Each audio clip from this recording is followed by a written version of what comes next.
Camarote segue aqui comigo. Agora a gente vai falar um pouquinho sobre a repercussão mundo afora, sobre a prisão do Eike Batista, que era um empresário mundialmente, continua sendo mundialmente conhecido. A gente vai agora então ver como é que foi a repercussão, como está sendo essa repercussão internacional com a nossa correspondente Luísa Belchior, que está em Madrid. Luísa, quase boa noite já para você aí em Madrid. Conta pra gente como é que a imprensa na Europa, de um modo geral, está repercutindo a prisão aqui no Brasil do Eike Batista. Oi, Aline, boa noite a você, a todos aí no Brasil. É uma repercussão que está vindo a conta-gotas, Aline. Pouco a pouco os sites vão começando a noticiar, tanto falando dessa prisão, dessa volta de Eike para o Rio de Janeiro, desde Nova York, mas também relembrando quem era Eike Batista, um nome que foi bastante citado aqui na Europa.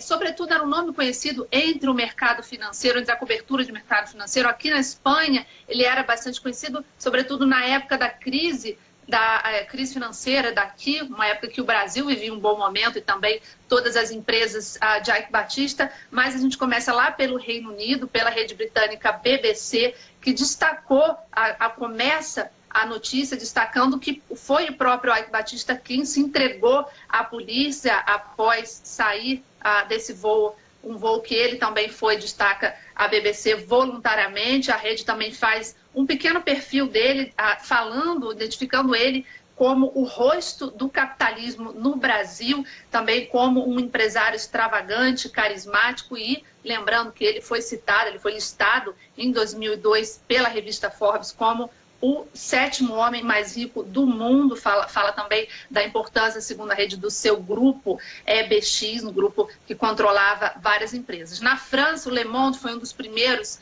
a noticiar essa volta de Eike Batista para o Rio de Janeiro, que o jornal identifica, o jornal francês, como o fim de carreira para esse empresário que o Le Monde chama de o Steve Jobs do Brasil. Diz também que Eike Batista teve um passado bem recente de muita fama e riqueza, mas descreve Eike Batista como um empresário vencedor, sedutor e talentoso, que acabou preso por conta de denúncias de que ele pagou esses 16 milhões ao ex-governador do Rio, Sérgio Cabral II, afirma o jornal. A rede Bloomberg também fala bastante desse perfil de empresário de Eike Batista, falando do império no mercado de logística e commodities que ele levantou, nas palavras da rede, e que chegou a elevar sua fortuna a mais de 30 bilhões de dólares no início da década, mas também destaca que ele, por não ter um ensino superior, vai